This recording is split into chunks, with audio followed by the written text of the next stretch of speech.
बिस्मिल्लाहिर्रहमानिर्रहीम। अस्सलामुअलैकुम मेरे प्यारे प्यारे व्यूअर्स, आप सब कैसे हैं? उम्मीद करती हूँ कि आप सब ठीक होंगे, खैरियत से होंगे। मैं हूँ रुखसाना और आप देख रहे हैं learn cooking with Rukhsana. So friends, आज मैं आपके लिए लेकर आई हूँ करेला और शिमला मिर्च की रेसिपी। आपने कभी भी करेले और शिमला मिर्च का कम्बिनेशन नहीं देखा होगा और फ्रेंड्स यकीन जाने कि ये इन दोनों का कम्बिनेशन इतना ज़बरदस्त और इतना टेस्टी होता है। तो चलें रेसिपी स्टार्ट करते हैं कि हमने इन करेलों को कैसे बनाना है। तो अभी मेरा बेबी मेरे पास आया है, तो चलें रेसिपी की तरफ चलते हैं। तो यहाँ पर मैंने करेलों को धोया, उनको काटा, नमक लगाया और धूप में रख दिया और शिमला मिर्च काट के मैंने उसको अलहदा रख दिया।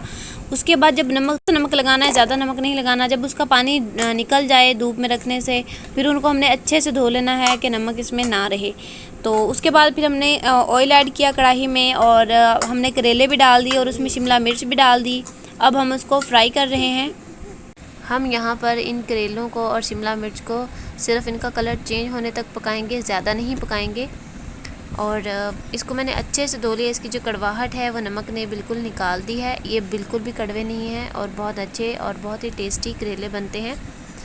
आप ज़रूर इस तरह से, इस मेथड से ट्राई कीजिएगा। आपके करेले भी बिल्कुल कड़वे नहीं बनेंगे और बहुत ही अच्छे करेले बनेंगे। आपकी फैमिली को बहुत पसंद आएंगे। तो अब यहाँ पर मैंने वीडियो की स्पीड बढ़ा दी है और आप देख सकते हैं कि मैंने इसको कैसे ब्राउन किया है। इनका थोड़ा सा कलर ही चेंज करना है, ज़्यादा हमने इनको ब्राउन नहीं करना। तो यहाँ पर इनका जो कलर है वो चेंज हो चुका है। अब मैं इनको निकाल लूँगी। हमें इतना सा ही कलर इसका चेंज करना है, ज़्यादा कलर चेंज नहीं करना है। और करवाहट जो है वो हमने नमक लगा के ऑलरेडी इसकी निकाल ली थी, तो इसीलिए हमें इसको ज़्यादा ब्राउन नहीं करना है। तो अब यहाँ पर मैंने ये काफ़ी ज़्यादा प्याज लिए थे, तकरीबन 7 से 8 प्याज थे जो मैंने लिए हैं और उनको मैंने बारीक बारीक काट लिया है। तो आप इसको चॉपर की मदद से भी काट सकते हैं, हाथ की मदद से भी काट सकते हैं, जैसे दिल करे आप इसको काटें, लेकिन बारीक काटने वो जल्दी ब्राउन हो जाते हैं, जल्दी पक जाते हैं। तो अब यहाँ पर मैंने जो प्याज हैं वो जिसमें से मैंने करेले निकाले थे, उसी ऑयल में मैंने इन प्याज़ों को डाल दिया है। अब यहाँ पर इनको मैं पकाऊंगी। तकरीबन 7 से 8 मिनट लग जाते हैं इनको पकाते पकाते।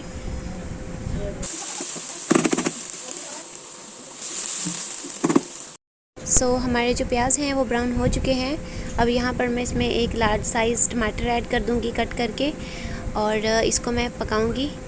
यहाँ जो हमारे प्याज हैं वो साथ साथ मसाले के पकते जाएंगे। हमने इनको मज़ीद ऑयल में नहीं पकाना है, साथ साथ मसाले के ये भुनते जाएंगे और पकते जाएंगे और इनमें जायका आता जाएगा। अब यहाँ पर मेरे पास 1 टीस्पून लाल मिर्च का पाउडर है, वो इसमें मैंने ऐड किया है। 1 टीस्पून हल्दी ऐड करेंगे और 1 टीस्पून इसमें नमक ऐड करेंगे। नमक हम ज़्यादा इसमें नहीं ऐड करेंगे क्योंकि हमने करेलों को नमक लगाया था। नमक उनका मैंने अच्छे से निकाला है, लेकिन फिर भी उनमें कुछ ना कुछ नमक जो है वो ऑब्जॉर्ब रहता है। तो आपने भी ये गलती नहीं करनी है कि आप ज़्यादा नमक बिल्कुल भी आपने ऐड नहीं करना है।